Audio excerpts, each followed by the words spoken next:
ایک تو ڈھونڈتا ہے گنہگاروں کو نجات دینے کے لیے، اور ایک پرستاروں کو بھی ڈھونڈتا ہے، گنہگاروں کو بھی ڈھونڈتا ہے اور پرستاروں کو بھی ڈھونڈتا ہے۔ مقصد یہ کہ پرستش کے اوپر وہ اپنا تخت لگاتا ہے۔ آمین۔ جب ہم پرستش کرتے ہیں تو وہ اپنا تخت لگاتا ہے۔ شاید ہم ان باتوں کو سمجھتے ہیں یا نہیں سمجھتے، یہ تو آپ جانتے ہیں کہ جب آپ گاتے ہیں، بات تو گاتے ہی نہیں ہیں، انہیں گانا نہیں آتا، پتہ نہیں انہیں تخت کہاں ملے گا۔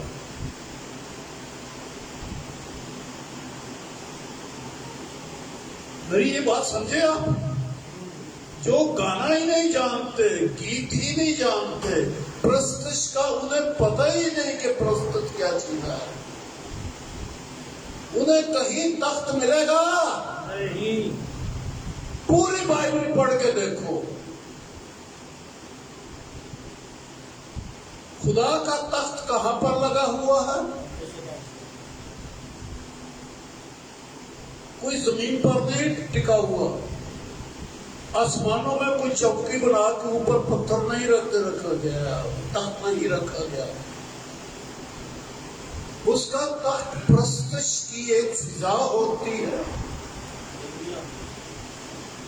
پرستش کے جملے ہوتے ہیں، پرستش کرنے والا دل ہوتا ہے، پرستش کی سوچیں ہوتی ہیں، اور تخت اس پرستش کے اوپر لگتا ہے۔ تو جہاں تخت نہیں وہاں خداوند نہیں۔ اس لیے ساری زندگی ہم بے برکت رہتے ہیں۔ جب بچے تھے تو اس وقت بھی ہم پریشان رہتے تھے، بڈھے ہو گئے تو زیادہ ہی پریشان ہو گئے، جوانی میں تھوڑا سا حوصلہ پیدا ہو گیا، بدن میں طاقت آ گئی، پر جب بڈھے ہونے لگے تو مایوسیاں آنی شروع ہو گئی۔ ارے پرستش سیکھو، پرستش کرو، پرستش پر تخت لگاؤ، اور کیسی پرستش؟ جو روح اور سچائی سے ہوتی ہے۔ شاید اس کا معنی ہمیں آتا ہوگا، روح اور سچائی کی پرستش، مگر نہ گیت تو دنیا بہت گاتی ہے۔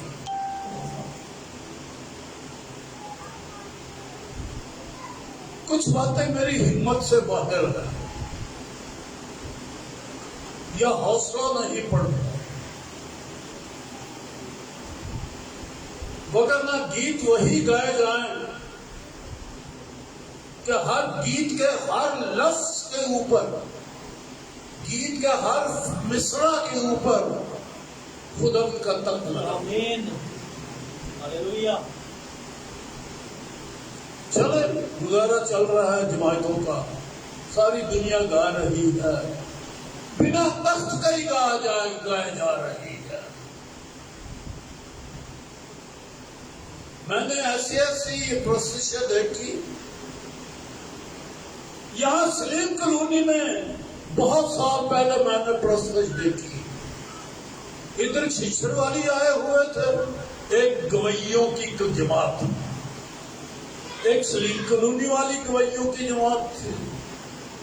ارے وہ گیتوں کے سبب ہی سے عبادت کے دوران ماں بہن کرنے لگ گئے، ابھی گیت گا رہے تھے، ابھی ماں بہن ہو رہی تھی، عبادت میں بیٹھے ہوئے تھے، کلام میں سنانے کے لیے گیا ہوا تھا، ابھی گیت پرستش ہو رہے تھے۔ بھائی یہ بھی تو پرستش ہے نا لوگوں کی، بلکہ ٹیم بنی ہوئی ہے پرستاروں کی، گالیوں کے ساتھ پرستش کرتے ہیں، بعض نشوں کے ساتھ پرستش کرتے ہیں۔ پادری آئے، چودھری آئے، چپ کروا رہے ہیں، لیکن وہ دنیا چھوڑتی نہیں، لڑائی جھگڑا، مار کٹائی شروع ہو گئی۔ کیا ہے اور تھوڑے کو کنٹرول نہیں ہونے لگی پرسان. اب میں کرتا ہوں ان کو کنٹرول. میں کھڑا ہو گیا اور آپ کو پتا ہے میں گاتا تو ہوں, اچھا گاتا ہوں یا اچھا نہیں گاتا, گاتا ضرور ہوں میں نے شروع کیا اور بھائی خاموش ہو گئے اور باری باری اپنے طبلے بازے اٹھا کے وہ جماعت میں سے آؤٹ ہو گئے. ارے تخت لگے تو پھر شرارت بھاگتی ہے تاریخ. پرستش کے اوپر تخت لگانا بڑا ضروری ہے. ہم سب گیتکار ہیں, سب گیتکار ہیں. شاید کبھی کبھی تخت بھی لگا ہوا دیکھتے ہوں گے. اس طرح سے تو ہم اپنے گھر میں بھی تخت لگا سکتے ہیں, اس طرح تو ہم اکیلے بھی تخت لگا سکتے ہیں, اور تخت ہی ضروری ہے. اچھا میرا جی چاہ رہا تھا گیت گانے کو. گیت اس وقت میرے پاس ہے. جینا ہے جینا. ایک وقت میں خود ہی وزیر آباد میں پرستش کرواتا بھی تھا, کلام بھی دیتا. جماعت چھوٹی سی تھی. تیسرا گیت بڑی مشکل سے ہم گا سکتے تھے. میں سچ کہہ رہا ہوں خدا کی حضوری ہے. پہلے گیت دوسرے گیت ہی نہیں اتنی معمولی, ایسی معمولی گیت چل رہے ہیں, بیگانہ زبانیں چل رہی ہیں, جوش سے بھرے ہوئے ہیں. گیت گاتے گاتے بیگانہ زبانیں بولنے لگ جاتے تھے لوگ. اور تیسرا گیت بڑی مشکل سے ہم ختم کر پاتے تھے. شاید کبھی چوتھا گیت گاتے ہوں گے. اتنی معمولی, ایسی معمولی. پھر ایسا ایسا میں نے کہا کہ وہ ہمت نہ رہی. دنیا کے طریقے بدل گئے.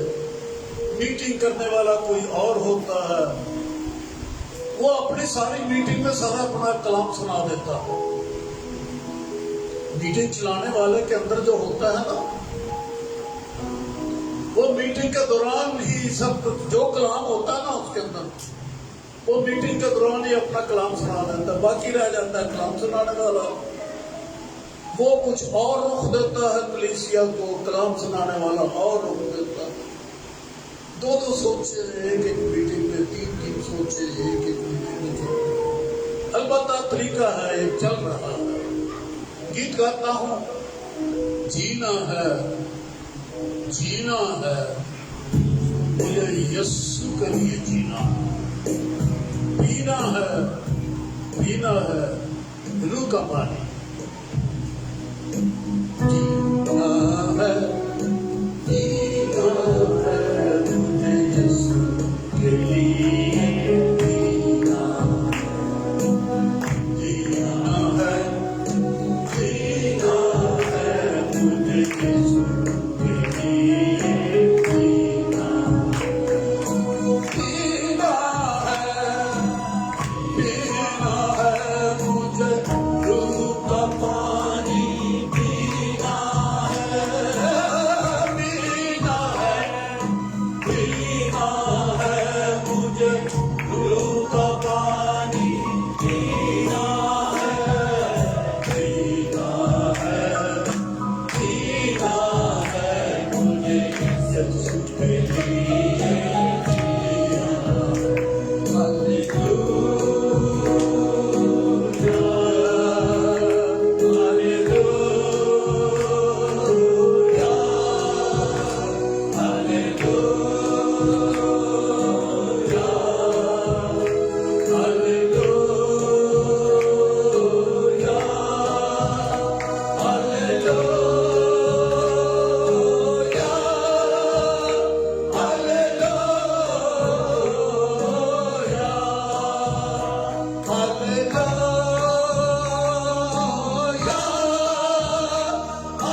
مصیبت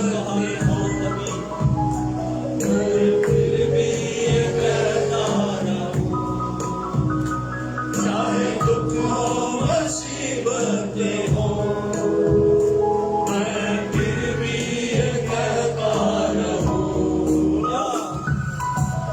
جینا ہے مجھے یسوع کے لیے جینا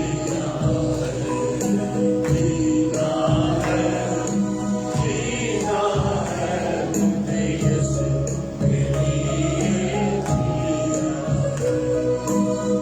پینا ہے مجھے روح کا پانی پینا ہے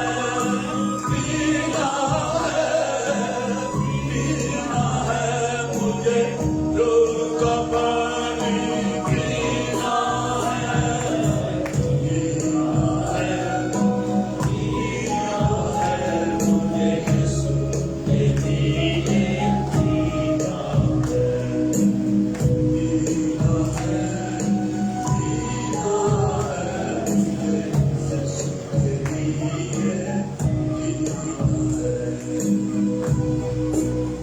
ہلیلویا کیسی زندگی جینا ہے؟ آئے کھولے رومیو 8واں باب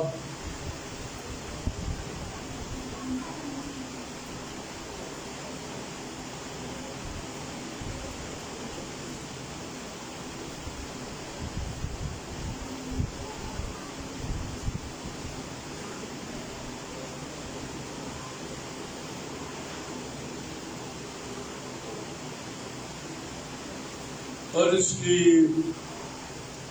35ویں آیت سے میں پڑھنے لگا.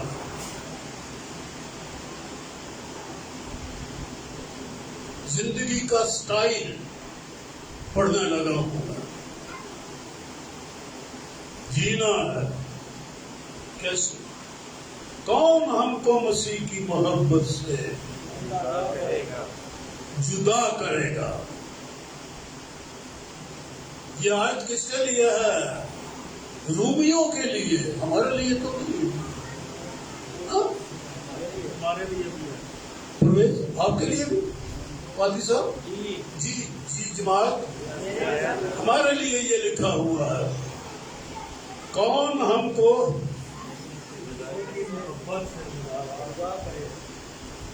مسیح کی محبت سے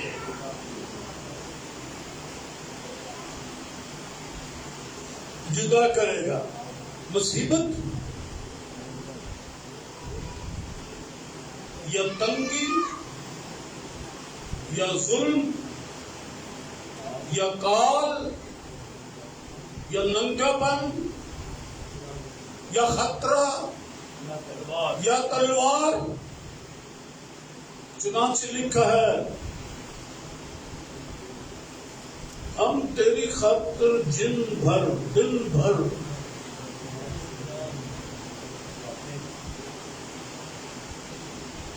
ہم تیری خاطر دن بھر ٹھاٹ باٹ عیش و عشرت خوش و خرمی کے ساتھ رہتے. اللہ بڑا فضل ہو گیا ہے کہ دن بھر موجے ہی موجے ہیں. اس کی محبت نے ہمیں موجے کروا دی ہے. کیا لکھا ہے یہاں؟ لکھا ہے کہ ہم تیری خاطر دن بھر جان سے مارے جاتے ہیں. ہم تو ذبح ہونے والی بھیڑوں کے مانند گنے گئے. یسوع بھی جس طرح سے بھیڑ اپنے بال کترنے والوں کے سامنے خاموش ہے، ہمارا بھی یہی تھا. یہ مسیحیوں کو خط لکھا جا رہا ہے، ایمانداروں کو یہ خط لکھا جا رہا ہے.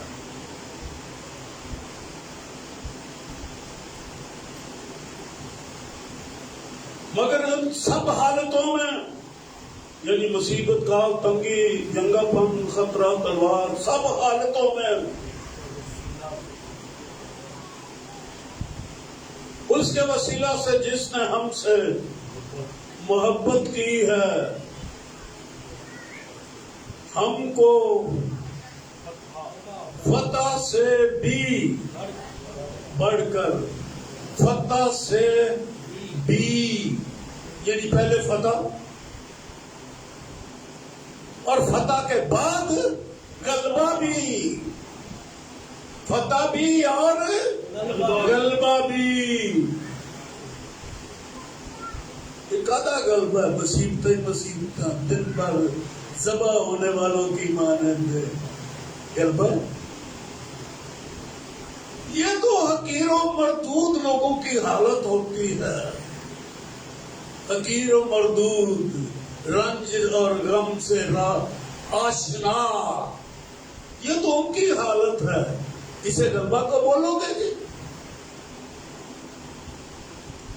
میں نے ہمیشہ ہی کہا یہ کتاب بڑی عجیب ہے ارے دنیا دار آدمی اس کتاب کو نہیں سمجھ سکتا عالم بن جاتا ہے پر اس کتاب کو سمجھتا نہیں اپنی سوچوں کا عالم ہے ہر بندہ اپنی سوچوں کا عالم ہے جتنی اس کی سوچیں اتنا اس کا علم لوگ اپنی سوچوں کے عالم ہیں اس کتاب کا عالم کون بنتا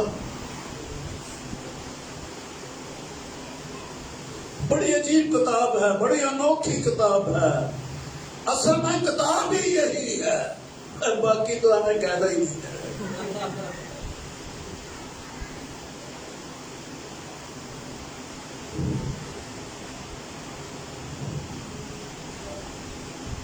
محبت کی ہم کو فتح سے بھی بڑھ کر غلبہ حاصل ہوتا ہے کیونکہ مجھ کو یقین ہے کہ خدا کی جو محبت ہمارے خدا یسوع مسیح میں ہے اس سے ہم کو نہ موت جدا کر سکے گی نہ زندگی نہ فرشتے نہ حکومتیں نہ حال کی نہ استقبال کی چیزیں نہ قدرت نہ بلندی نہ پستی نہ کوئی اور مخلوق اگرچہ کہ حالت ہماری ناقصی ہے ذبح کیے ہوئے لوگوں کی طرح ہیں دن بھر صبح سے اٹھتے ہی 6 بجے اٹھتے ہیں رات کے 8 بجے تک سوتے جاگتے ذبح جان سے مارے جاتے ہیں مصیبتیں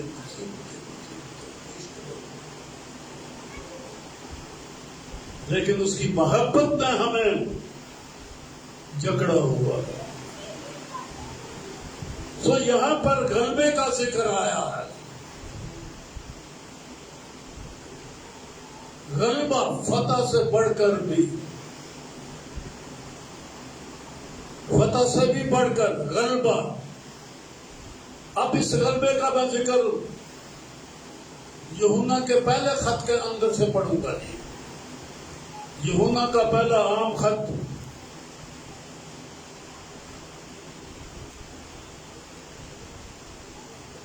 اس کا دوسرا باب ہے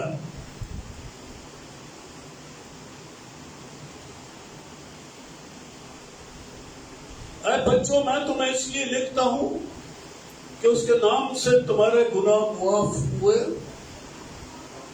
اے بزرگوں میں تمہیں اس لیے لکھتا ہوں کہ جو ابتدا سے ہے اسے تم جان گئے ہو اے جوانوں میں تمہیں اس لیے لکھتا ہوں کہ تم اس شریر پر غالب آ گئے ہو اے لڑکوں میں تمہیں اس لیے لکھتا ہوں کہ تم باپ کو جان گئے ہو اے بزرگوں میں نے تمہیں اس لیے لکھا ہے کہ جو ابتدا سے ہے اس کو تم جان گئے ہو اے جوانوں میں نے تمہیں اس لیے لکھا ہے کہ تم مضبوط ہو خدا کا کلام تم میں قائم رہتا ہے اور تم اس شریر پر غالب آ گئے ہو 13ویں آیت میں بھی لکھا ہے یا 14ویں آیت میں بھی لکھا ہے غالب آ گئے ہو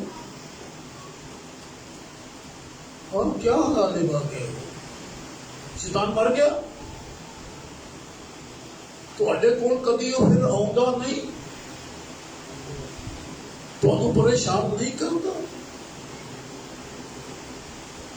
ਤੁਸੀਂ ਵੇਖ ਕੇ ਉਹਨੂੰ ਮਜ਼ਾਕ ਕਰਦੇ ਹੋ ਜਾਂ ਉਹਨੂੰ ਵੇਖ ਕੇ ਘਬਰਾ ਜਾਂਦੇ ਤਾਂ ਦੁਆਵਾਂ ਮੰਗਣ ਲੱਗ ਪੈਂਦੇ ਹੋ, ਹਾਏ ਹਾਏ ਕਰਨਾ ਸ਼ੁਰੂ ਕਰ ਦਿੰਦੇ ਹੋ।